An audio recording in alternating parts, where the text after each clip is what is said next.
গতকালকে একটি ভয়াবহ ঘটনা, যে ঘটনা এতটাই মর্মান্তিক, এতটাই বেদনাদায়ক যে মানব জীবনে যে কতটা কষ্টের এবং কতটা দুঃখের, এবং এটা সারা জীবন মানুষকে বয়ে বেড়াতে হবে। এরকম ভয়াবহ এমনই মর্মান্তিক ঘটনা মানব জীবনে এক ভয়ঙ্কর অধ্যায় হয়ে থাকবে।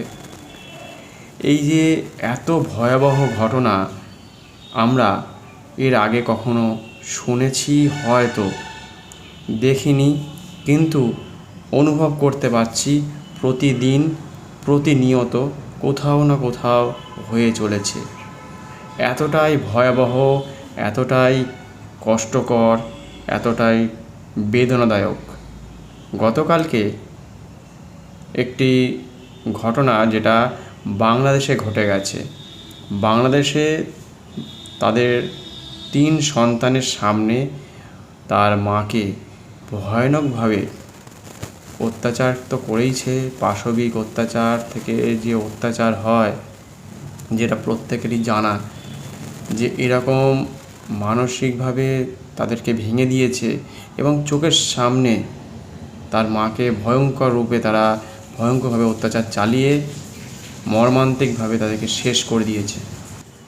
3 সন্তানের ওপরে এবং 3 সন্তানের সামনে যে পাশবিক অত্যাচার চালিয়েছে তাদের সেই সন্তানের বয়স শুনলে আপনারা অবাক হয়ে যাবেন। যে 3 সন্তান, ছেলে সন্তান দেখলাম ছবিতে, 3 সন্তানের বয়স, একজনের বয়স যত সম্ভব 3, 3.5 বা 4 হবে। পরের যে সন্তান মানে দ্বিতীয় সন্তান, তার বয়স খুব বেশি হলে 6 থেকে 7, 7.5 এরকম হবে। তৃতীয় সন্তান যে বড়, তার বয়স খুব বেশি হলে 9, 10 অথবা 11। সে ভয়ানকভাবে কাঁদছে, ভয়ানকভাবে তার মায়ের যে ভ্যানে করে নিয়ে যাচ্ছে তার দেহ ঢাকা, তার সামনে সে কান্না দেখলে ভয়ঙ্কর রূপ ধারণ করেছে। এই অত্যাচার গতকালকে আমরা খবরে দেখেছি যে বাংলাদেশে এরকম অত্যাচার এর আগেও দেখেছি। প্রতিদিন কোথাও না কোথাও হচ্ছে। ভয়ানকভাবে মানুষের ওপর যে অত্যাচার চালিয়ে যাচ্ছে, এই ভয়াবহতা দেখে আমরা হয়তো এপারে রয়েছি, বাংলাদেশ হচ্ছে আমাদের থেকে হয়তো অনেকটা দূরে, এটা হয়তো আমরা ভাবতে পারি। কিন্তু যে সনাতন হিন্দুদের ওপরে প্রতিদিন, প্রতিনিয়ত কোথাও না কোথাও, কোনো না কোনো দিন এরকম অত্যাচার চলছে। আমরা তো পশ্চিমবঙ্গ হয়তো এবারে এই ঘটনাটাকে নিজেরা পরিবর্তন ডাকের মাধ্যমে অত্যাচারের থেকে বেঁচে গেছে প্রতিটা মানুষ। এখানে তেমনভাবে ঘটনা ঘটছে না আপাতত, কিন্তু কোথাও ঘটছে তো আমরা জানতে পারছি না। হয়তো কিছু কিছু খবর হয়তো আসছে, কোথাও কোথাও অত্যাচার তো হচ্ছে। যেখানেই মানুষ আছে সেখানেই তো অত্যাচার, ভয়ঙ্কর কিছু ঘটনা, যে ঘটনাগুলো মানুষের মনকে দুর্বল করে দেয়। তা বাংলাদেশে যে ঘটনাটা ঘটেছে, তার 3টে সন্তানের সামনে ভয়ঙ্কর পাশবিক অত্যাচার, ভয়ঙ্কর থেকে ভয়ঙ্করতর, সেই পাশবিক অত্যাচার চালানোর পরে তার মাকে তারা সেখানে মেরে ফেলেছে, মৃত্যুদণ্ড সেখানেই দিয়েছে, সেখানেই তাদের খুন করেছে। এই যে ভয়ঙ্কর রকমভাবে একটা বার্তা মানুষকে প্রতিদিন, বিশেষ করে কলকাতা, পশ্চিমবঙ্গ বা ভারতবর্ষের মতো জায়গাকে, বা যারা অন্যান্য দেশে থাকেন, বিভিন্ন রাজ্যে থাকেন, তাদেরকে যেন একটা ভয়ানক বার্তা দিতে চাইছে। যে ভয়ানক বার্তার মাধ্যমে বলছে যে আমার দেশ মানে ওই চিড়িয়াখানা একটা ধরনের, যে এই চিড়িয়াখানার মধ্যে যারা থাকবে তাদেরকে ভয়ানকভাবে, এই চিড়িয়াখানার মধ্যে তাদেরকে অন্য প্রাণী থাকলে বা অন্য মানুষ থাকলে তাদেরকে গিলে খাবে, মেরে ফেলবে, কেটে ফেলবে, পুড়িয়ে ফেলবে, জ্বালিয়ে পড়বে, রেপ করবে। খেতে, বসতে, উঠতে, বসতে, স্কুলে, কলেজে, হসপিটালে যেতে আসতে, কেউ পড়তে যাচ্ছে, কেউ চাষ করতে যাচ্ছে, কেউ রান্না করতে যাচ্ছে, কেউ হয়তো স্নান করতে যাচ্ছে, কেউ পুকুরে যাচ্ছে, এই যে প্রতিদিন চলছে, প্রতিনিয়ত একদিন দুদিন হয় সেটা প্রত্যেকে ভাবলো যেটা ঘটনাটা ঘটে গেছে। এই যে মানুষগুলো প্রতিদিন অত্যাচারের যে মাত্রা তীব্র থেকে আরও তীব্রতর হচ্ছে, যে ভয়াবহ ঘটনা, মানে মানুষকে এক জায়গা থেকে আরেক জায়গায় পালিয়ে আসতে সাহায্য করেছিল, মানে একসময় পালাতে বাধ্য হয়েছিল। 46 সালে 72 সালে মানুষ এসেছিল, কলকাতাতেও হয়েছিল ভয়ানকভাবে এই অত্যাচার। এই অত্যাচারের মাত্রা এতটাই ভয়াবহ ছিল, মানুষ সেই সব দিনের কথা আজকে জানে, বোঝার চেষ্টা করে।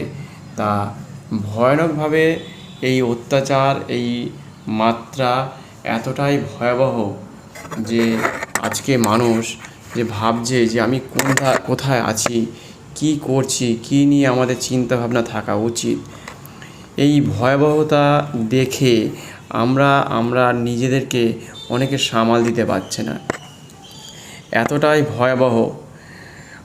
যারা কলকাতায় বা বিভিন্ন জায়গাতে রয়েছে, বিভিন্ন রকমভাবে ভাবছে যে আমরা ভালো আছি, অন্য মানুষের কি হলো আমরা দেখতে যাব না।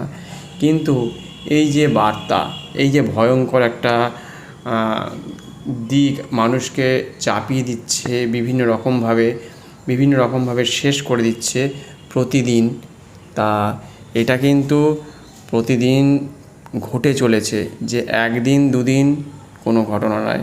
সেই জন্য এর জন্য প্রতিবাদ অবশ্যই করা উচিত। যে সেই বাচ্চাগুলো কি করবে, তারা কি খাবে, তারা মায়ের আঁচলে এই সময় থাকার দরকার ছিল।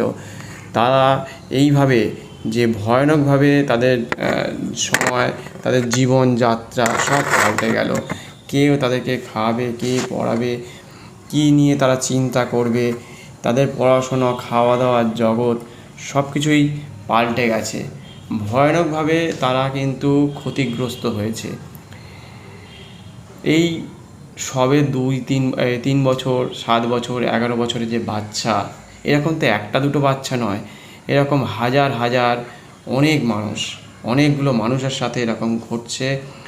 সেই জন্য জনসংখ্যা সেখানে একসময় প্রায় 28-30% কাছাকাছি ছিল, এখন প্রায় 5% বা 4%-এর কাছাকাছি এসে গেছে। তা এখানে মানুষকে বিভিন্ন রকমের অত্যাচার করছে, মারছে, কাটছে, পুড়ি দিচ্ছে, রেপ হচ্ছে, ভয়ঙ্করভাবে তাদেরকে ধর্ম নিয়ন্ত্রণ করা হচ্ছে প্রতিদিন। এখানে যারা ভাবছেন শান্তিতে আছি, এর জন্য অবশ্যই আপনাদেরকে এক হওয়া দরকার আছে।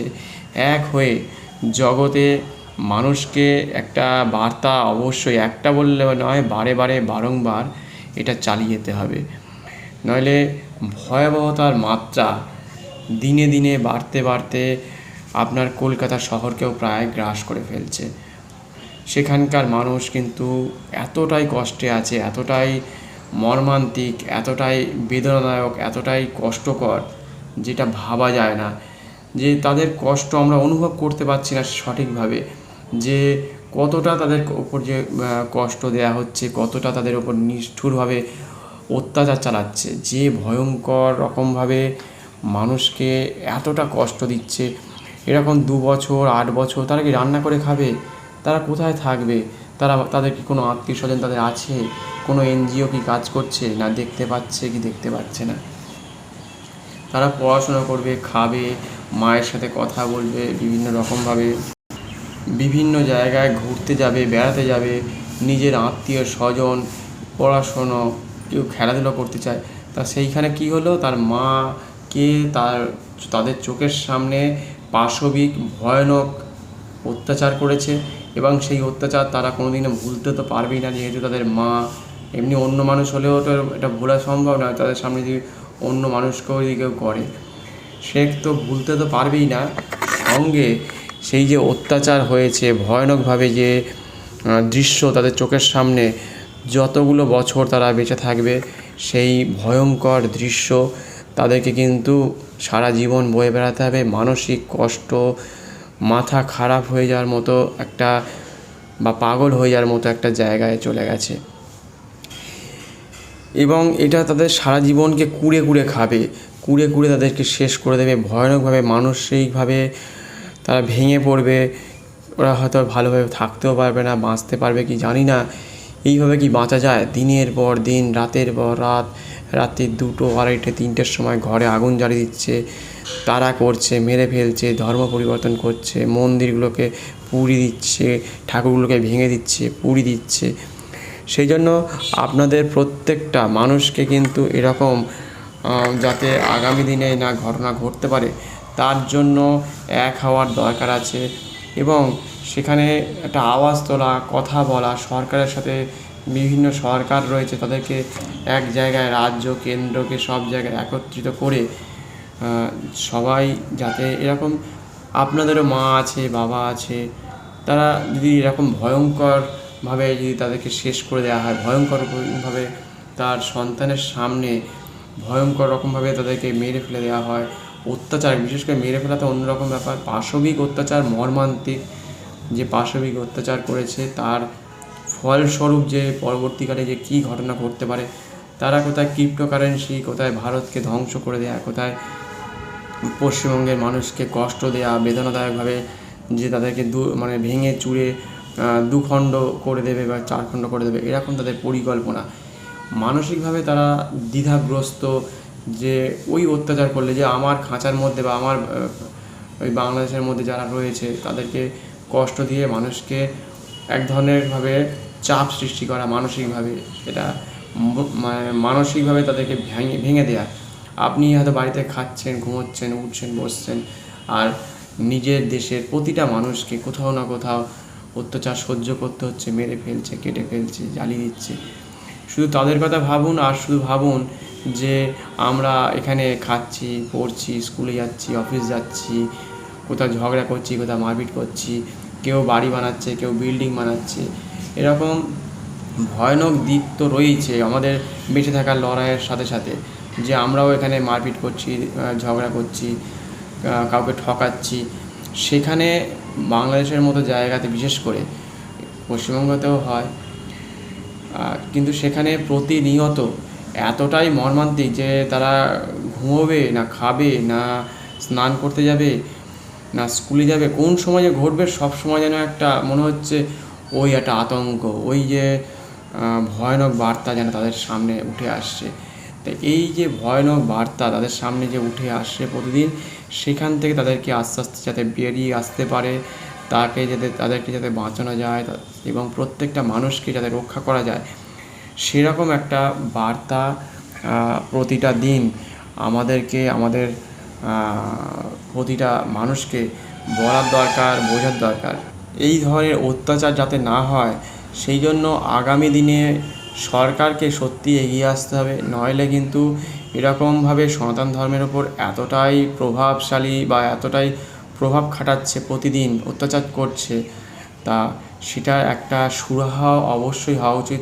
পশ্চিমবঙ্গের মানুষ আপাতত এই মুহূর্তে এখন পর্যন্ত কিছুটা হলেও তো শান্ত মস্তিষ্কে আছে। বুঝতে হবে যে আমাদের আশেপাশে যে সকল মানুষগুলো রয়েছে, তার পাশে যে বাংলাদেশ, পাকিস্তানের মতো জায়গায় যে সকল সনাতন মানুষরা রয়েছে, তারা যাতে এই অত্যাচারের সম্মুখীন যাতে আর না হতে হয়, আর যেন এরকম সন্তানদের সামনে তাদের মা, বাবা, আত্মীয় স্বজনকে মেরে ফেলে দিচ্ছে, কেটে ফেলে দিচ্ছে, ধর্ষণের মতো জায়গায় করছে, এত অত্যাচার করছে যে ভাবা যায় না। এক তীব্রভাবে তাদের ওপর প্রতিটা সময়, একটা দুটো দিন হয় ভাবা যায়, প্রতিটা দিন প্রতিনিয়ত কত রকমভাবে তাদেরকে হেনস্থা করতে হয় বা হেনস্থার মুখোমুখি হতে হয় আমরা বুঝতেই পারছি না। বাজারে ঘাটে যাচ্ছে সেখানে হচ্ছে, পুকুরে যাচ্ছে সেখানে হচ্ছে, খেতে যাচ্ছে, স্কুলে যাচ্ছে সেখানে হচ্ছে, বাসের, অটোয়, যেখানেই যাচ্ছে সেখানেই, হয়তো প্রত্যেকের সাথে হয়তো হচ্ছে না, সেখানে ধরুন 10,000-এর মধ্যে সবসময়ের জন্য 50 জন 40 জনের উপরে হয়ে চলেছে। তো সেই জন্য প্রতিটা মানুষকে আস্তে আস্তে এমন জায়গাটা তৈরি করতে হবে যাতে বাংলাদেশের মতো ঘটনা মানুষের মনকে যাতে নাড়া দেয়, সবাই যাতে এক হয়ে সবাই যাতে তাদেরকে বাঁচাতে পারে। এটা কিন্তু সবথেকে একটা বড় কথা, যে মানুষ হয়েছি আমরা, এই পৃথিবীর ওপর অত্যাচার চালিয়েছি প্রতিদিন প্রতিনিয়ত, আর মানুষ এত কিছু বুঝে যাওয়ার পরেও একটা মানুষকে ভালো রাখার দায়িত্ব, আর একটা মানুষকে যদি না বোঝানো যায় বা বোঝাতে পারি আমরা, তাহলে এর থেকে ভয়ানক বার্তা আর কিছু হতে পারে না। এতটাই বেদনাদায়ক, মর্মান্তিক এবং প্রত্যেকের চোখে জল এসে যাবে যে এতটাই পাশবিক এবং মানসিকভাবে তাদের উপরে মন থেকে ভেঙে দিয়েছে। তারা খেতে, পড়তে, উঠতে, বসতে কোনো কিছুই, কোনো কাজই তারা করতে পারবে না আগামী দিনে। আগামী দশক যতদিনই থাকবে, যতগুলো দিন থাকবে, তাদের 24টা ঘন্টায় অন্ধকার জীবন যেন তাদের সামনে বার্তা বয়ে নিয়ে এসছে। যেন মনে হবে ওই সময়, ওই ক্ষণ, ওই সময়টাকে তারা কখনোই ভুলতে পারবে না। তাদের মা চলে গেছে, বাবা কোথায় দেখতে পাওয়া যায়নি। তারা যে কী করবে, কোথায় যাবে, সত্যিই কোনো দিক এবং দিশা কিছুই পাওয়া যাচ্ছে না। তারা কাঁদছে এবং সেই কথাগুলো বলছিল যে তাদের মাকে ভয়ানকভাবে অত্যাচার করে তাদের সামনে মেরে ফেলেছে ভয়ানকভাবে। আজকে এই পর্যন্তই, আজকে বলে এখানেই শেষ করছি। যে ভয়ানক বার্তা যে টিভিতে দেখলাম, যে সেই জন্য ভিডিওটা করলাম, যাতে তারা বা এরকম আরও অনেক সন্তান তারা পৃথিবীতে আছে, তারা যাতে শুধু কলকাতা বলে নয়, পশ্চিমবঙ্গ বলে নয়, আমাদের আশেপাশে যে সকল রাজ্যেতে যারা কষ্ট আছে বিভিন্ন রকমভাবে, বিশেষ করে বাংলাদেশের মতো জায়গায়, পাকিস্তানের মতো জায়গায়, তাদেরকে রক্ষা করাটা হচ্ছে একটা সবথেকে বড় একটা দৃষ্টান্ত তৈরি করা দরকার আছে। আজকে এই পর্যন্ত বলে এখানেই শেষ করছি।